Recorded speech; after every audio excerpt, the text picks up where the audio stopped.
Boone and Crockett Club presents Quest for the Giant Moose by Mary A. Isbell, 24th Big Game Awards program. Hunting has always been a very important activity for our family. My grandpa Isbell taught my dad how to hunt, and the tradition has continued through the generations.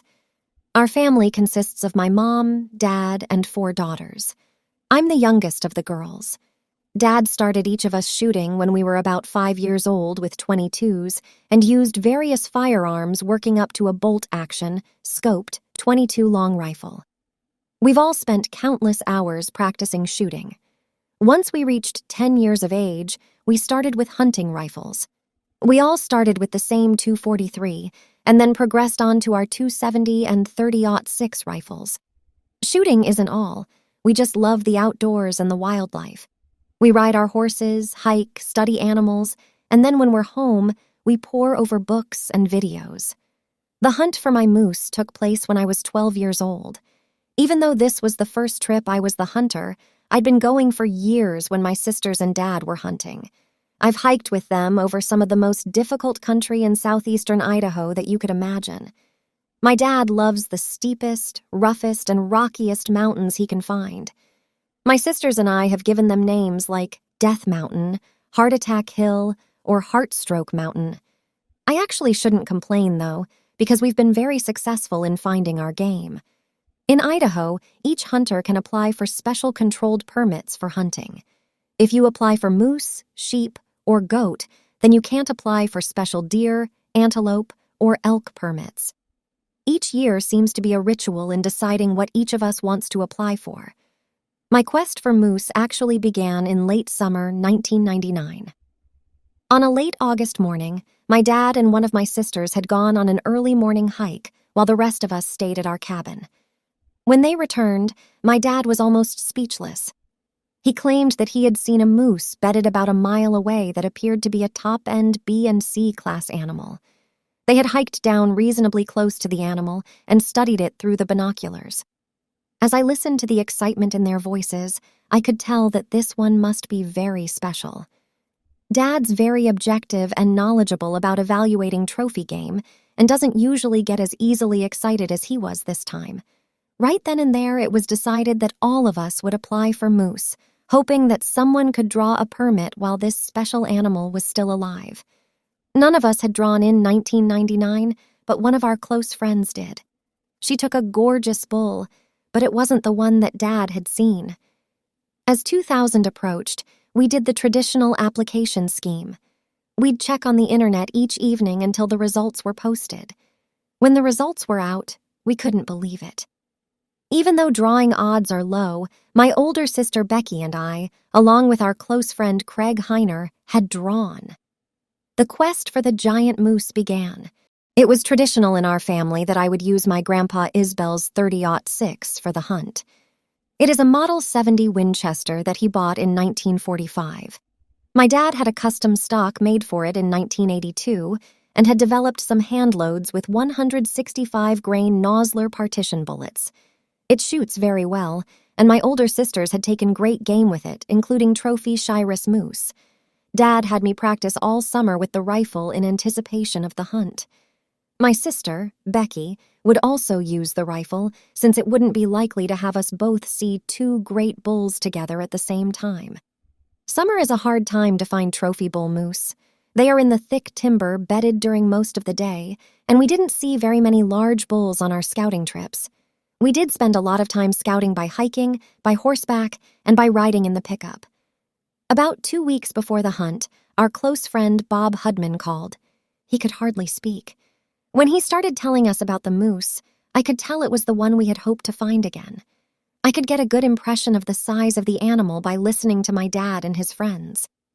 When they seem uncontrollably nervous, then I know it's special. As he described this great animal and its location, we decided that we'd all try to keep an eye on him until opening day in August 2000. We tried to keep track of the animal, but he seemed to disappear a few days before the hunt. We were afraid that something had happened to him or that he'd just left the country. Even though we hadn't seen the moose for 4 or 5 days, opening day was a must. After some discussion, it was decided that I'd have the opportunity on opening day, and my parents arranged for me to miss school. I must thank our dear friend Craig Heiner. He was present and helped on the hunt, and didn't even bring his rifle so that it would be my day. We all met at Hudman's cabin near the Tex Creek Wildlife Management Area on opening morning. Our group included my mom and dad, Bob, Sandy, and Charity Hudman, and Craig and Debbie Heiner. This was one big moose expedition. We traveled by ATVs to a place where we could glass. It wasn't 30 minutes until the monster was spotted. He was back in the exact spot where Bob had seen him 2 weeks earlier. We immediately maneuvered in front of him but couldn't get a shot. We watched him through binoculars as he went into the next canyon and into an aspen stand. Then we crept over the ridge above him, and I prepared for the shot. The wind was howling, blowing a light drizzle of rain, and the range was about 250 yards. All in all, it was a perfect moose day. My dad got me set up on a large rock. Bob and Craig were using separate video cameras so we'd be sure to record the event. The rifle seemed to jump around uncontrollably with the wind and the pounding of my heart. It seemed like a long time, but my dad told me to wait until there was a break in the wind and then take the shot. When the wind slowed, I carefully pulled the trigger. Immediately after the shot, Bob exclaimed, "You got him! You don't realize how big of a moose you just shot. He's going high in the records book." This really got me shaking. All of a sudden, the moose stood up again. Dad and Bob both told me to hit him again. As I squeezed the trigger for the second shot, the bull went down for good just as the shot went off. The next few minutes were pure chaos. My dad, Bob, Craig, and Sandy were all acting almost crazy with the excitement of this great animal. They hiked down to the moose first, leaving Dad and me on the ridge in case the moose got up. As my dad and I hiked down to him, I can still hear Craig almost screaming what a monster he was. He was everything we'd imagined and more. Bob and Sandy went to get the remainder of the crowd. Dad, Craig, and I simply marveled at the size of the animal. Not only were his antlers huge, but his body was immense. We all discussed this, and later when the carcass was weighed at the meat processor, they confirmed how big he was. The photo session went on for a long time. There was video with both cameras and several rolls of film from 3 different 35mm cameras. After the photo session, I really learned how big a large moose is. With all 8 of us helping, it was a real chore to take care of and pack out a large animal like that.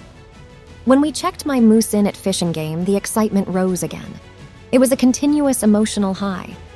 Our moose hunting didn't end that day. For the next 2 months, we hunted every Saturday, several weekdays, and after school for my sister Becky's and Craig's moose. We spent those days hiking, riding, and checking out several trophy bull moose. There are many unique stories about those 2 other great bulls, like the day my sister got hypothermia. But that's another story. They both did get their trophy animals near the end of the season. After getting this bull, we took him to one of the premier taxidermists in the West, Jay Ogden, in Richfield, Utah. Even though he's mounted some amazing trophy animals, he was excited about the opportunity to mount this magnificent specimen and will create a mount that complements my trophy. We have already chosen a spot in our home for him. I'll probably never take another animal as large for its species as my first bull moose. This day will be with me forever. The memory of the hunt, the family and friends, and the privilege to be in the great outdoors hunting. Mary's bull scored 185 5/8 inches, and as of this recording in 2023, is number 25 in the all-time records book. Thank you for listening. And if you enjoy content like this, please share it with a friend. You can find even more stories here, or visit boone-crockett.org to see associated pictures and score charts. And as always, thank you for supporting the Boone and Crockett Club.